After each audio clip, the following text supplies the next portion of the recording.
যেখানেই যাই হোক না কেন ব্রাহ্মণবাড়িয়া 2টা যেন কোন রকম কোন কারচুপি না হয়। ব্রাহ্মণবাড়িয়া 2-এর দিকে মিডিয়ার নজর থাকবে, ব্রাহ্মণবাড়িয়া 2-এর দিকে বিদেশি পর্যবেক্ষকদের নজর থাকবে, ব্রাহ্মণবাড়িয়া 2-এর দিকে দেশি বিদেশি সংস্থাগুলোর নজর থাকবে।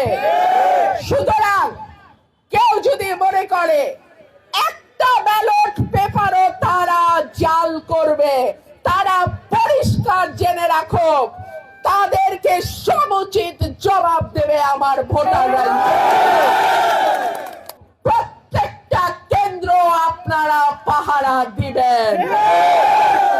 আমার একটা হাঁসও যেন কোন শিয়ালের বাচ্চা চুরি না করতে পারে।